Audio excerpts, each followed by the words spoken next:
ಹೇಗಿದ್ದೀರಾ? ಎಲ್ಲರೂ ಚೆನ್ನಾಗಿದ್ದೀರಾ ಅಂತ ಭಾವಿಸ್ತಾ ಇವತ್ತಿನ ವಿಡಿಯೋನ ಸ್ಟಾರ್ಟ್ ಮಾಡ್ತಾ ಇದ್ದೀನಿ. ಗೃಹಲಕ್ಷ್ಮಿ ಯೋಜನೆ ಎಲ್ಲರೂ ವಿಡಿಯೋ ಮಾಡಿದರೆ ಗೃಹಲಕ್ಷ್ಮಿ ಯೋಜನೆ ಬಗ್ಗೆ. ಸೊ ನಾನು ವಿಡಿಯೋ ಮಾಡೋಕ್ಕಾಗಲಿಲ್ಲ, ಯಾಕಂದರೆ ನಮ್ಮ ದಾವಣಗೆರೆಯಲ್ಲಿ ನಮ್ಮ ದುರ್ಗಮ್ಮನ ದೇವಿ ಜಾತ್ರೆ ತುಂಬ ಜೋರಾಗಿತ್ತು. ಜಾತ್ರೆಗೂ ನಿಮಗೂ ಏನು ಸಂಬಂಧ ದೀಪ ಅಂತ ಕೇಳೋದಾದರೆ, ಸೊ ನಂದು ಶಾಪ್ ಇದೆ, ನಿಮಗೆಲ್ಲರಿಗೂ ಗೊತ್ತಿದೆ. ಸೊ ನನಗೆ ಐಟಮ್ ಹಾಕೋದು ಅದರಲ್ಲಿ ನಾನು ಸ್ವಲ್ಪ ಬ್ಯುಸಿ ಇದ್ದೆ. ಸೊ ಹಾಗಾಗಿ ಗೃಹಲಕ್ಷ್ಮಿ ಯೋಜನೆಯ 26ನೇ ಕಂತಿನ ಬಗ್ಗೆ ನಾನು ವಿಡಿಯೋನ ಮಾಡೋಕ್ಕಾಗಲಿಲ್ಲ. ಬಟ್ ಪರವಾಗಿಲ್ಲ, ಲೇಟ್ ಆದರೂ ಹಣ ಇವಾಗ ಒಂದು ವಾರದಿಂದ ಬರ್ತಾ ಇದೆ. ಸೊ ಯಾರ್ಯಾರಿಗೆಲ್ಲ ಬಂದಿದೆ, ಯಾರ್ಯಾರಿಗೆಲ್ಲ ಬಂದಿಲ್ಲ. ಸೊ ಕೆಲವೊಬ್ಬರಿಗೆ 4,000 ಬಂದಿದೆ, ಕೆಲವೊಬ್ಬರಿಗೆ 6,000 ರೂಪಾಯಿ ಹಣ ಬಂದಿದೆ, ಇನ್ನು ಕೆಲವೊಬ್ಬರಿಗೆ 2,000 ಮಾತ್ರ ಬಂದಿದೆ. ಸೊ ಇದೆಲ್ಲ ಯಾಕೆ ಈ ಥರ ಒಂದು ಹೆಚ್ಚು ಕಡಿಮೆಯನ್ನು ಮಾಡ್ತಿದ್ದಾರೆ, ಏನು ಎಲ್ಲ ಇನ್ ಡೀಟೇಲ್ ಇನ್ಫಾರ್ಮೇಷನ್ ಈ ವಿಡಿಯೋದಲ್ಲಿ ಕೊಡ್ತೀನಿ. ಸೊ ವಿಡಿಯೋನ ಸ್ಕಿಪ್ ಮಾಡಬೇಡಿ, ಕೊನೆವರೆಗೂ ನೋಡಿ. ಅದೇ ಥರ ಚಾನಲ್ನ ಸಬ್ಸ್ಕ್ರೈಬ್ ಮಾಡಿ. ನಿಮ್ಮ ಒಂದು ಪ್ರೀತಿ ಪ್ರೋತ್ಸಾಹ ಇದ್ರೇ ನಾವು ಬೆಳಿಲಿಕ್ಕಾಗೋದು. ಸೊ ನಿಮ್ಗೆ ಯಾವುದಾದ್ರೂ ಪರ್ಟಿಕ್ಯುಲರಾಗಿ ಇದೇ ಥರದ್ದು ವಿಡಿಯೋ ಬೇಕು, ನಮಗೆ ನಾವು ಯೂಟ್ಯೂಬ್ ಸ್ಟಾರ್ಟ್ ಮಾಡಬೇಕಂತ ಇದ್ದೀವಿ, ಅಥವಾ ಯೂಟ್ಯೂಬಲ್ಲಿ ಹೇಗೆ ಗ್ರೋ ಆಗಬೇಕು, ಅಥವಾ ಬೇರೆ ಏನಾದರೂ ನಿಮಗೆ ಇಂಥ ಟಾಪಿಕ್ ಬಗ್ಗೆ ನಮಗೆ ಬೇಕು ಇನ್ಫಾರ್ಮೇಷನ್ ಅಂದ್ರೂ ನೀವು ಕಮೆಂಟ್ ಬಾಕ್ಸಲ್ಲಿ ಖಂಡಿತವಾಗ್ಲೂ ತಿಳಿಸಿ. ನಾನು ಅದ್ರ ಬಗ್ಗೆ ಆದಷ್ಟು ವಿಡಿಯೋ ಮಾಡಲಿಕ್ಕೆ ನನಗೇನು ಗೊತ್ತಿದೆ ಅದನ್ನು ನಾನು ತಿಳಿಸ್ಲಿಕ್ಕೆ ಪ್ರಯತ್ನ ಮಾಡ್ತೀನಿ ಸ್ನೇಹಿತರೆ. ಸೊ ಇವಾಗ ವಿಡಿಯೋನ ಸ್ಟಾರ್ಟ್ ಮಾಡೋಣ. ಗೃಹಲಕ್ಷ್ಮಿ ಯೋಜನೆಯ 26ನೇ ಕಂತಿನ ಹಣ ಆಲ್ರೆಡಿ ಬಂದಿದೆ, ಅದೆಲ್ಲರಿಗೂ ಗೊತ್ತಿರೋ ವಿಚಾರ. ಸುಮಾರಷ್ಟು ಜಿಲ್ಲೆಗಳಿಗೆ ಬಂದಿಲ್ಲ ಅಂತ ಹೇಳ್ತಾ ಇದ್ದಾರೆ. ಬಂದಿಲ್ಲ ಅಂತ ಹೇಳಿದರೆ ನಾವು ಕಳೆದ ಒಂದು 2-3 ಕಂತುಗಳ ಹಣವನ್ನು ನೋಡಿಕೊಂಡ್ರೆ ಈ ಕಂತು ಸ್ವಲ್ಪ ಫಾಸ್ಟಾಗಿ ಹೋಗ್ತಾ ಇದೆ ಎಲ್ಲರಿಗೂ. ಆಲ್ಮೋಸ್ಟ್ ಅಲ್ಲಿ ಈಗ 1 ವೀಕ್ ಆಗಿದೆ, 1 ವೀಕಲ್ಲೇ ಒಂದು 50% ಜನರಿಗೆ ಹಣ ರೀಚ್ ಆಗಿದೆ. ಕೆಲವೊಬ್ಬರಿಗೆ ಹಿಂದೆ ಮುಂದೆ ಈ ಥರ ಆಗಿದೆ ಅಂದರೆ 2 ದಿನ 3 ದಿನ ಗ್ಯಾಪಲ್ಲಿ. ಸೊ 1 ವಾರದಲ್ಲಿ ಸುಮಾರಷ್ಟು ಜನರಿಗೆ ಹಣ ಹೋಗಿದೆ, ಪ್ರತಿಯೊಂದು ಡಿಸ್ಟಿಕಲ್ಲೂ ಹಣ ಹೋಗಿದೆ. ಸೊ ಕಳೆದ ಕಂತುಗಳಿಗೆ ಕಂಪೇರ್ ಮಾಡಿಕೊಂಡ್ರೆ ಈ ಸಲ ಸ್ವಲ್ಪ ಫಾಸ್ಟಾಗಿ ಹಣ ಮೂವ್ ಆನ್ ಆಗ್ತಾ ಇದೆ. ಯಾವುದೇ ರೀತಿಯ ತಾಂತ್ರಿಕ ದೋಷ ಅದು ಇದು ಏನು ಇಲ್ದಲೇ ಹಣ ಬೇಗ ಎಲ್ರಿಗೂ ಕ್ರೆಡಿಟ್ ಆಗ್ತಾ ಇದೆ. ಸೊ ಇದೊಂದು ಪ್ಲಸ್ ಪಾಯಿಂಟ್ ಆಗಿದೆ ನಮಗೆ. ಸೊ ಇನ್ನೊಂದು ವಿಚಾರ ನೋಡೋದಾದರೆ ನಾವು ಕೆಲವೊಬ್ಬರು ಹೇಳ್ತಾ ಇದ್ದಾರೆ 4,000 ಬಂದಿದೆ, 6,000 ಬಂದಿದೆ ಅಂತ ಹೇಳ್ತಾ ಇದ್ದಾರೆ.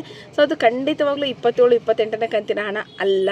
ಸೊ ಅದು ಏನಂತ ಹೇಳಿದರೆ 25-24 ಬಿಟ್ಟಾಗ ಅವ್ರುಗಳಿಗೆ ಪೆಂಡಿಂಗ್ ಉಳಿಸ್ಕೊಂಡಿರ್ತಾರೆ. ಸೊ ಆ ಹಣವನ್ನು ಕ್ಲಿಯರ್ ಮಾಡಿನೇ ಅವ್ರು ಇವಾಗ ಹಾಕಬೇಕಾಗಿರುತ್ತೆ. ಸೊ ಹಾಗಾಗಿ ಕೆಲವೊಬ್ಬರಿಗೆ 2 ಕಂತಿನ ಹಣ ಜಮಾ ಆಗಿರ್ಬೋದು ಒಟ್ಟೊಟ್ಟಿಗೆ. ಬಟ್ 6,000 ಜಮಾ ಆಗಿರೋದಂತೂ ಸುಳ್ಳು, ಅದನ್ನು ಹೇಳ್ತಾ ಇದ್ದಾರೆ 6,000 ಬಂದಿದೆ ಅಂತ. 2 ಕಂತಿನ ಹಣ ಜಮಾ ಆಗಿದೆ. ಸೊ ಸುಮಾರಷ್ಟು ಜನ ಹೇಳಿದ್ದಾರೆ ಜಮಾ ಆಗಿದೆ ಅಂತ. 2 ಕಂತಿನ ಹಣ ಜಮಾ ಆಗಿದೆ, ಅದು 25 ಮತ್ತು 26 ಅಥವಾ 24-25 ಈ ಥರ ಜಮಾ ಮಾಡಿರ್ತಾರೆ. ಮತ್ತು 1 ಕಂತಿನ ಅವ್ರುಗಳಿಗೆ ಬ್ಯಾಲೆನ್ಸ್ ಉಳಿಸ್ಕೊಂಡಿರ್ತಾರೆ. ಸೊ ಹಾಗಾಗಿ ನಾನು ಪ್ರತಿ ಸಲ ಹೇಳ್ತಾ ಇರ್ತೀನಿ, ನೀವೇನಾದರೂ ಹಣ ಬಂದಿದೆ, ಎಲ್ಲರಿಗೂ ಬಂದಿದೆ ಅಂದರೆ ಒಂದು 15 ದಿನ ವೆಯ್ಟ್ ಮಾಡಿ. ಸೊ ಬಂದಿಲ್ಲ ಅಂತೇಳಿದ್ರೆ ನಿಮ್ಮ ಸ್ಟೇಟಸ್ಸು, ನಿಮ್ಮದು ಏನಾಗಿದೆ, ಆ್ಯಕ್ಟಿವ್ ಇದೆಯಾ ಇಲ್ವಾ, ಇನ್ಆ್ಯಕ್ಟಿವ್ ಇದೆಯಾ. ಸೊ ಟೋಲ್ ಫ್ರೀ ನಂಬರ್ ಇದೆ 181ಗೆ. ಸೊ ಅದಕ್ಕೆ ಕಾಲ್ ಮಾಡಿ ನಿಮ್ಮ ಸ್ಟೇಟಸ್ ತಿಳ್ಕೊಳ್ರಿ, ಯಾಕೆ ಬಂದಿಲ್ಲ ಅನ್ನೋದನ್ನು ತಿಳ್ಕೊಳ್ರಿ ಅಂತ ಹೇಳ್ತೀನಿ. ಸೊ ಈ ಥರ ಆದಾಗ ಮತ್ತು ನಿಮಗೆ ಒಂದೊಂದು ಕಂತಿನ ಹಣ ಪೆಂಡಿಂಗ್ ಉಳ್ಕೊತಾನೆ ಹೋಗುತ್ತೆ. ಇನ್ನು 27ನೇ ಕಂತಿನ ಬಗ್ಗೆ ನೋಡೋದಾದರೆ ಸದ್ಯದ ಪರಿಸ್ಥಿತಿಯಲ್ಲಿ ಅವರು 26 ಬಿಡುಗಡೆ ಮಾಡಿದ್ದಾರೆ. 27ರ ಬಗ್ಗೆ ಏನು ಯಾವುದೇ ರೀತಿಯ ಇನ್ಫಾರ್ಮೇಷನ್ ಇಲ್ಲ. ಸೊ ಯಾರಾದರೂ 27ನೇ ಕಂತು ಬಿಟ್ಟಿದ್ದಾರೆ ಅಂತ ಹೇಳಿದ್ದಾರೆ, ಅಥವಾ 27ನೇ ಕಂತು ಬಂದಿದೆ ಅಂತ ಹೇಳಿದರೆ ಖಂಡಿತವಾಗ್ಲೂ ಸುಳ್ಳು ಮಾಹಿತಿ ಇದೆ. 26 ಇನ್ನೂ ಸುಮಾರಷ್ಟು ಜನರಿಗೆ ಹೋಗೋದು ಬ್ಯಾಲೆನ್ಸ್ ಇದೆ. 26ನೇ ಕಂತಿನ ಹಣ ಹೋದ ನಂತರನೇ ನಿಮಗೆ 27 ಬರೋವಂಥದ್ದಾಗಿದೆ. ಸೊ ಹಾಗಾಗಿ ಇನ್ನು 27ರ ಬಗ್ಗೆ ಯಾವುದೇ ರೀತಿಯ ಒಂದು ಮಾಹಿತಿ ಇಲ್ಲ. ಇನ್ನು ನಾವು ಆಲ್ರೆಡಿ ಇವಾಗ ಫೆಬ್ರವರಿ ಮುಗೀತು, ಮಾರ್ಚ್ ತಿಂಗಳಿಗೆ ಬರ್ತೀವಿ ಇನ್ನೊಂದು ವಾರ ಆದರೆ. ಸೊ ನಿಮಗೆ ನೆನಪಿದೆನಾ, ಕಳೆದ ವರ್ಷದ 1 ವರ್ಷದ ಹಿಂದಿನ ಹಣ ಅವ್ರು ಇನ್ನೂ ಕೊಟ್ಟಿಲ್ಲ. ಫೆಬ್ರವರಿ ಮಾರ್ಚ್ ತಿಂಗಳ ಹಣವನ್ನು ಅವ್ರು ಇನ್ನೂ ಕೊಟ್ಟಿಲ್ಲ. ಅದಕ್ಕೆ ಸರ್ಕಾರ ಉತ್ತರ ಕೊಡಬೇಕು, ಅದು ಸಿದ್ದರಾಮಯ್ಯ ಸರ್ಗೆ ಸಂಬಂಧಪಟ್ಟಿರೋ ವಿಚಾರ ಆಗಿದೆ ಅಂತ ಹೇಳ್ಬಿಟ್ಟು ಲಕ್ಷ್ಮೀ ಹೆಬ್ಬಾಳ್ಕರ್ ಮೇಡಮ್ ಅವ್ರು ಹೇಳಿದ್ದಾರೆ. ಸರ್ ನೋಡೋಣ ಆ 1-2 ಕಂತಿನ ಹಣ ಯಾವಾಗ ಬರುತ್ತೆ. ಮತ್ತೆ ಇವಾಗ ಒಂದು 3-4 ಕಂತಾಯಿತು. ಸೊ ಈ ಹಣಗಳನ್ನೆಲ್ಲ ಅವ್ರು ಯಾವತ್ತೂ ಕ್ಲಿಯರ್ ಮಾಡ್ತಾರೆ ಗೊತ್ತಿಲ್ಲ. ಬಟ್ ಇವಾಗ ಅವರು ಏನು ಕೊಡ್ತಾ ಇದ್ದಾರೆ ನಾವು ತೊಗೊತಾ ಇದ್ದೀವಿ, ಅದಂತೂ ಸತ್ಯವಾಗಿದೆ. ಬಟ್ ಯೋಜನೆ ಅಂತೂ ಎಲ್ಲೂ ಸ್ಟಾಪ್ ಆಗಿಲ್ಲ. ಬಟ್ ಅವರು ಕೊಡ್ತಾ ಇರೋ ಹಣದಲ್ಲಿ ಹಿಂದೆ ಮುಂದೆ ಆಗ್ತಾ ಇದೆ.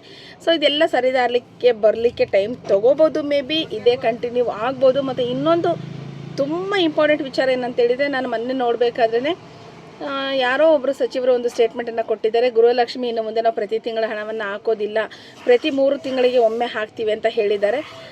ಸೊ ಅದು ನಾನು ನೋಟ್ ಮಾಡಿ ಇಟ್ಕೊಂಡಿದ್ದೀನಿ ಯಾರು ಏನು ಅಂತ ಹೇಳ್ಬಿಟ್ಟು. ಅದ್ರ ಬಗ್ಗೆ ನಾನು ಖಂಡಿತವಾಗ್ಲೂ ಇನ್ನೊಂದು ವಿಡಿಯೋ ಮಾಡ್ತೀನಿ. ಅದು ಸುದ್ದಿ ಹರಿದಾಡ್ತಾ ಇದೆ, ಇನ್ನು ತಿಂಗಳ ಹಣ ಬರೋದಿಲ್ಲ, 3 ತಿಂಗಳಿಗೆ ಒಂದ್ಸಲ ಹಣ ಬರುತ್ತೆ ಅಂತ ಹೇಳ್ಬಿಟ್ಟು. ಆ ಬದಲಾವಣೆ ಆದ್ರೂ ನಮಗೇನು ಶಾಕ್ ಅಂತ ಏನು ಅನಿಸೋದಿಲ್ಲ. ಯಾಕಂತೇಳಿದರೆ ಸರ್ಕಾರ ಅವ್ರು ಕೊಟ್ಟಿರೋ ಸ್ಕೀಮ್ ಇದೆ ಇದು. ಸೊ ಅವ್ರು ಏನು ಹೇಳ್ತಾರೋ ನಾವು ಅದನ್ನು ಒಪ್ಕೋಬೇಕು. ಸೊ ಇದು ಅನಿವಾರ್ಯ ಆಗಿದೆ ಎಲ್ಲರಿಗೂ. ಸೊ ಇದ್ರ ಬಗ್ಗೆ ನಿಮ್ಮ ಅನಿಸಿಕೆ ಅಭಿಪ್ರಾಯ ಏನು ಅನ್ನೋಂಥ ಕಮೆಂಟ್ ಬಾಕ್ಸಲ್ಲಿ ತಿಳಿಸಿ ಅಂತ ಹೇಳ್ತೀನಿ. ಯಾರೆಲ್ಲ ಕೊನೆವರೆಗೂ ನನ್ನ ಚಾನಲ್ ನೋಡಿದ್ರು ಪ್ಲೀಸ್ ಸಬ್ಸ್ಕ್ರೈಬ್ ಮಾಡಿ, ಸಪೋರ್ಟ್ ಮಾಡಿ ಅಂತ ಹೇಳ್ತೀನಿ. ಥ್ಯಾಂಕ್ ಯು ಎಲ್ಲರಿಗೂ.